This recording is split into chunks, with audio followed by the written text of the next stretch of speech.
नमस्कार दोस्तों, मेरा नाम अलका अमीन है। हमारा नाम किरण है। और कहते हैं कि आप अगर सीखना चाहें तो एक पत्थर भी आपको बहुत कुछ सिखा सकता है। सुना है ना? बिल्कुल बिल्कुल बिल्कुल। लेकिन हम पत्थर से क्या सीखें और कैसे सीखें, ये किसने बताया? टीचर्स ने आई थिंक। जी। और आज वो दिन है जिस दिन हम अपने टीचर्स को याद कर रहे हैं। उन टीचर्स ने जिन्होंने इतना सिखाया है, और क्या क्या सीखना है वो सिखाया, क्या नहीं सीखना है वो भी सिखाया। बिल्कुल बिल्कुल, बड़े महान टीचर्स रहे हैं दोस्तों।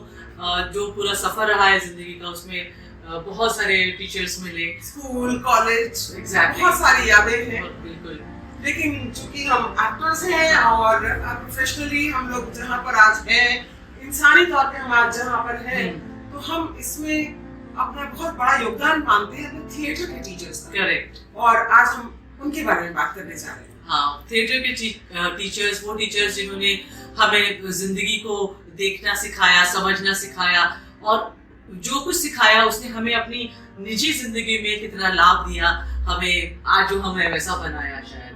तो ये सारी बातचीत शुरू करें उससे पहले हम लोग शेयर कर रहे हैं वो क्लिप, जिसमें बॉबी भाई से हमने जब ये सवाल किया था, तो उन्होंने क्या कहा था, सुनते हैं। देखो, अलकाजी साहब ने जो प्रभावित किया, उनके जैसा टीचर तो आज तक मैंने देखा नहीं। कमाल के टीचर सभी, यानी ये एक्सपीरियंस जो मैंने पहले भी शेयर किया, ये भी तुम लोग के जो भी पॉडकास्ट वगैरह के लिए, हम लोग को वो पढ़ा रहे थे थ्री सिस्टर्स एंटन चेकअप। उनका बहुत प्रिय नाटक था। वैसे अक्सर वो प्ले की रीडिंग कराते थे, तो उनसे कहते थे मुझे आप लोग पढ़िए, वो खुद पढ़ते थे अंग्रेजी में, पढ़ के उसके बाद उसको एक्सप्लेन करते थे। और लंच के बाद 2 बजे उनकी क्लास होती है, आपको खाना खा के नींद भी आ रही होती है, लेकिन वो ऐसा पढ़ते थे कि सारी नींद भी गायब हो थी। तो उन्होंने शुरू किया 2 से 3.5 1.5 घंटे की क्लास थी। कब 3:30 बज गए, कब घंटी बज गई पता नहीं चला, कब 4 बज गए पता नहीं चला। 4 बजे से हम लोग की होती थी रिहर्सल बैरी के साथ। तो जब 4:15 बज गए तो बैरी ढूंढता हुआ आया कि भाई ये लोग कहाँ हैं, आए क्यों नहीं आज रिहर्सल के लिए। तो उसने जब उसने क्लासरूम में झांका तो जब क्लास चल रही है, तब रियलाइज हुआ कि इतना समय निकल गया है। आप वो पढ़ा रहे हैं, हम लोग पढ़ रहे हैं, तो जैसे लोग पढ़ रहे थे, एनालाइज कर रहे थे। तो ऐसे टीचर आपको जो है, दूसरा जो टीचर मिला वो बैरी जॉन, वो भी कमाल का टीचर, बहुत बढ़िया पढ़ाने वाला, और बहुत उसका एक अलग तरीका था, इंटरेस्टिंग तरीका था पढ़ाने का, आपको चीजें कराने का। तो ये 2 टीचर तो कमाल के मिले। बाद के दिनों में सुनते कि रॉबिन दा के लोग बड़े फैन हुआ करते थे, हमने तो कभी पढ़ा नहीं उनसे, क्योंकि जब तक वो एनएसडी में आए तब तक हम एक्टिंग वाले में चले गए थे। स्पेक्टर हमारे समय में आ गए थे, हम लोग जब स्टूडेंट थे। तो ये भी अपने आप में एक एक्सपीरियंस है कि वो व्यक्ति जो कि आके, यानी कि वीके की तो दोस्ती बहुत पुरानी थी रॉबिन के साथ, एनएसडी में आने से पहले की दोस्ती थी। तो अक्सर आके हमारे कमरे में सोते रहते थे जब वो चंडीगढ़ में या कहीं काम करते थे। माना चला कि वो आपके टीचर हो क्या हो जाएंगे। तो हम लोग के लिए वो दोस्त ज्यादा रहे हमेशा बजाय फैकल्टी के। तो खैर देखा, टीचर्स का नाम आते ही सबसे पहले जो नाम आता है वो है अलकाजी साहब। करेक्ट। थिएटर में जब हम टीचर्स की बात करते हैं तो सबसे पहले जो नाम आता है वो है अलकाजी साहब का, राइट? हाँ, जाहिर है आना भी चाहिए, क्योंकि उनका जो कंट्रीब्यूशन है एलएसडी को बनाने में और अपने आने वाली पौध को तैयार करने में, पीढ़ी बनाई है बिल्कुल। और आगे जाकर के उन्हीं पीढ़ियों से हमने समझा है कि क्या थी अलकाजी साहब। तो खैर हमारा डायरेक्ट कोई कनेक्शन उनसे नहीं रहा, बहुत कुछ सुना, बहुत कुछ जाना। सबसे इम्पोर्टेंट चीज जो हमने उनके बारे में सुनी, जो मैं बहुत ज्यादा हैरान कर गई, वो थी कि उनको अगर किसी मीटिंग में या किसी सभा में संबोधित करना है तो वो आधा घंटा पहले आएंगे, 1 घंटा पहले आएंगे और पूरी बाकायदा रिहर्सल करेंगे कि मैं विंग से चलूंगा, मैं यहाँ पहुंचूंगा, इतने कदम है, मैं यहाँ ऐसे खड़े होने वाला हूँ, मैं अपने कागज से पढ़ रहा हूँ, या मैं ऐसे पूरी रिहर्सल करते थे। जो हमें सच में बड़ा हैरानी की बात है कि कोई व्यक्ति इस लेवल पे पहुंच करके भी उसको जरूरत और इस महत्व को समझता है रिहर्सल के। मुझे लगता है ये जो बात किरण ने कही, ये बात तो खैर मुझे नहीं पता थी, लेकिन ये सब कुछ उनके जो नाटक वो करते थे, मुझे इत्तेफाकन मौका मिला है कि मैंने उनके साथ एक काम किया है जब वो 12 साल बाद दोबारा रेपेट्री में आए थे नाटक करने के लिए। तो जो तुम ये कह रहे हो ना कि इतने कदम आना है, इतने कदम जाना है, वो ब्लॉकिंग ऐसे ही करते थे किरण।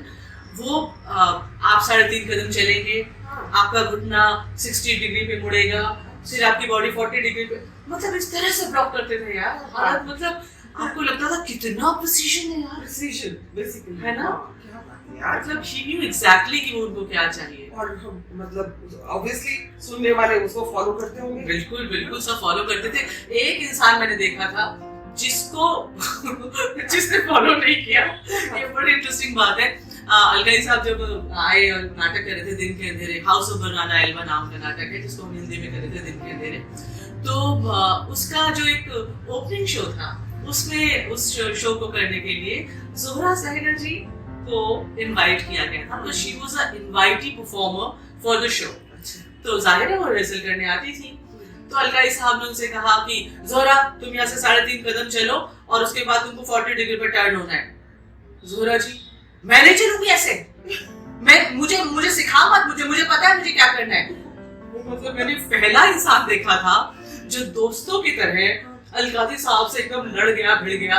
हम उम्र थे शायद, ये साथ काम किया था उस तरह से जो भी उनका रिश्ता था। तो इकलौता इंसान देखा था जिसने हैरान कर दिया मुझे, और अलकाई साहब को भी शायद एक्सपेक्टेड नहीं था। वरना सच में किसी की हिम्मत मतलब ही नहीं, उनका ऑरा इस तरह का था कि हमने जितने लोगों से भी सुना है अलकाजी साहब उनके सामने नतमस्तक सब। तो कैसा रहा तुम्हारा अनुभव उनके साथ काम करने का? हाँ, मैं काम करने के लिए क्या हुआ था ना किरण, मतलब एक तो जो बात है कि उनका जो टाइम को लेके जो उनकी पाबंदी थी जो था वो तो था ही सही। बड़ी खूबसूरत बात थी कि रेपेट्री का जो भी एक समय होता था, अलकाई साहब उससे लगभग 15 मिनट पहले वहां पहुंच जाते थे।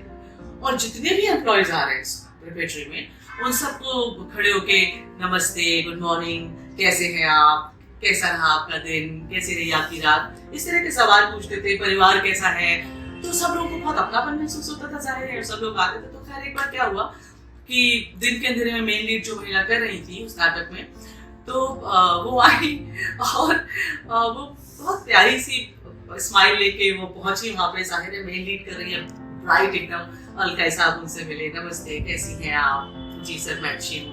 कैसी रही आपकी रात, आप अच्छे से सोई? तो उन्होंने कहा जी सर मैं बहुत अच्छे से सोई। अलकाई साहब ने पॉज दिया, कैसे सो सकती हैं आप मेन लीड कर रही है ना, मेन रोल कर रही है ना, नींद कैसे आई आपको? मतलब सब पका गए वो। कोई भी एक्टर और जिसने भी सुना मतलब डर के मारे उधर से भैया ना बोलो, नहीं बची। सच में ये थे अलकाजी साहब। ये एक चीज हमें देखिए, जो भी ये ग्रेट टीचर्स हैं ना हमने, ये कंफर्टेबल नहीं होने देते कि अगर आप मतलब कुछ करते हुए अपने काम में कंफर्टेबल हो जाए, वो नहीं चाहते। आपकी सर्च चलती रहे हमेशा। करेक्ट। वो बहुत बड़ा एक तो उनके खौफ के किस्से सुने हैं, उनकी बहुत मोहब्बत के किस्से भी, बहुत कंपैशन के किस्से भी हमने सुना है। हमें वीके ने बताया कि जब वीके स्कूल में आए फर्स्ट ईयर में, तो दोस्तों क्या होता है कि एनएसडी में जो स्टूडेंट आते हैं स्टाइपेंड मिलता है बहुत छोटा सा। अब अलकाजी साहब को मालूम था कि वीके जो है कैसी फाइनेंशियल बैकग्राउंड से है कि उनको अपनी फैमिली को सपोर्ट करना होता है। तो उन्होंने सोचा इस बात को कि ये लड़का कैसे करता होगा, तो उन्होंने बुलाया कि क्या करते हो तुम? वीके ने कहा मैं ट्रांसलेशन बुला करके मैनेज करता हूँ। तो उन्होंने कहा कि नौकरी करोगे, पढ़ाओगे स्कूल में? लेकिन कैसे, मैं तो एलएसडी में पढ़ रहा हूँ। देखो 1 से 2 की क्लास होगी, तुम्हें 1 घंटा पढ़ाना है बस। और उन्होंने ऐसा ऑर्गेनाइज किया कि 1:45 बजे की क्लास से वीके निकल जाए 1:45 बजे, और फिर दूसरी क्लास 2 बजे के बाद वाली क्लास में 15 मिनट लेट पहुंचे। उनका ट्रैवलिंग टाइम और लंच टाइम में उनकी क्लास ये किया। हमको इतना ज्यादा अपने स्टूडेंट के बारे में पता है कि कैसे चला रहा है घर। इस मदद वाली बात से मुझे एक और नाम याद आता है, एक और टीचर का नाम याद आता है किरण।